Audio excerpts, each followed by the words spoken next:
할렐루야! 오늘도 하나님의 은혜가 충만하시기를 기원합니다. 우리가 오늘 함께 나눌 말씀 창세기 39장 23절 말씀입니다. 간수는 요셉이 맡은 것에 대해 조금도 간섭하지 않았습니다. 이는 여호와께서 요셉과 함께 하셔서 그가 하는 일마다 형통하게 하셨기 때문입니다. 커다란 모자이크 그림을 보신 적 있으십니까? 그런 그림은 멀리서 보면 어떤 그림인지 알 수 있지만 가까이서 볼수록 어떤 그림인지 알기 어렵습니다.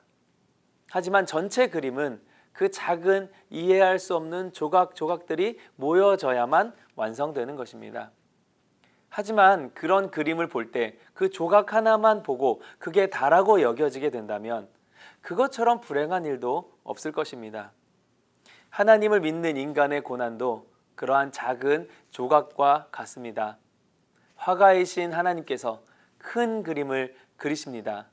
그리고 그것을 위해 작은 세포와도 같은 조각들을 모으시죠. 그 계획에 우리의 삶이 포함되어 있는 것입니다.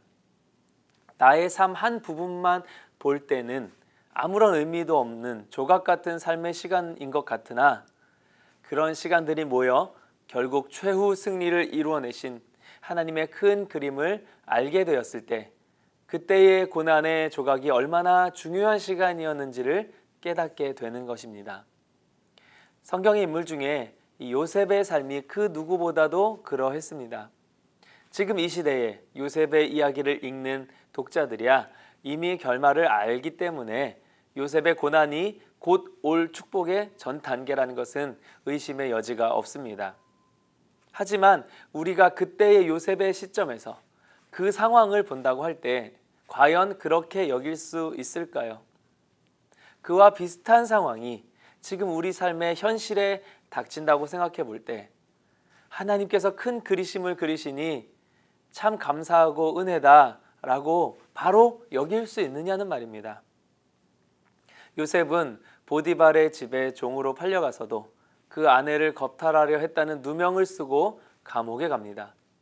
하나님의 결말을 알지 못하는 상황이라면 정말 절망적이고 원망할 수밖에 없는 상황일 것입니다. 하지만 성경은 말합니다. 하나님께서 그가 하는 일마다 형통하게 하셨습니다. 하나님의 그림에는 요셉이 감옥을 가야지만 바로왕과 연결될 수 있는 계획이 있으셨습니다. 원래 이 당시 주인의 아내를 겁탈하는 것, 유부녀를 겁탈하는 것은 사형에 해당하는 죄였습니다.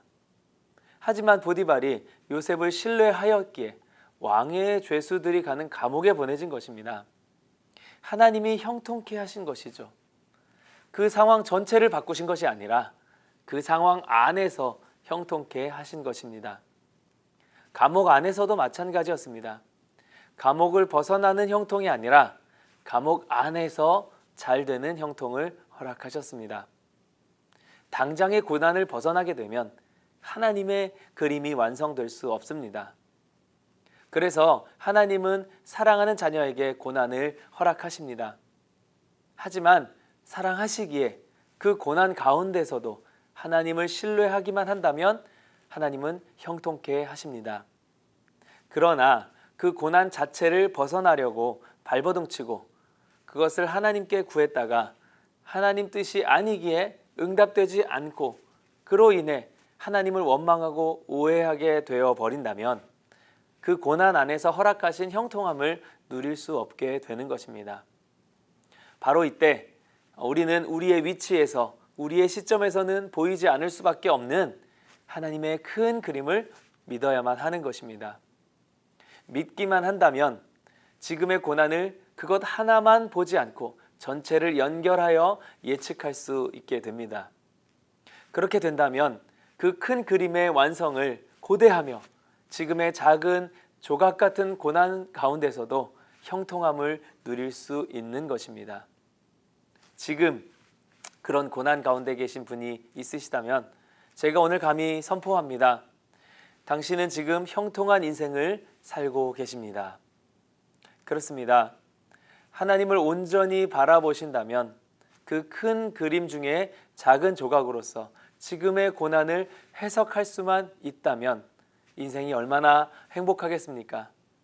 그리고 그것을 믿을 수 있는 근거로 주신 이 요셉의 인생을 담은 말씀은 우리에게 귀한 소망의 선물이 아닐 수 없는 것입니다.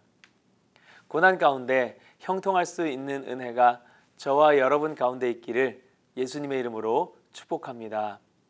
기도하시겠습니다. 형통의 은혜를 베푸시는 하나님 감사드립니다. 우리가 깨닫지 못하고 발견하지 못하기에 겪고 누릴 수 없는 주님이 이미 부어주신 은혜들을 이제 지혜를 주셔서 깨닫고 바라보고 또 믿고 신뢰하며 나아가 아직 고난의 때에 이미 형통한 은혜를 누릴 수 있는 우리 모두의 삶이 될 수 있도록 그 은혜와 복을 내려 주시옵소서. 감사드리며 살아계신 예수 그리스도의 이름으로 기도하옵나이다. 아멘.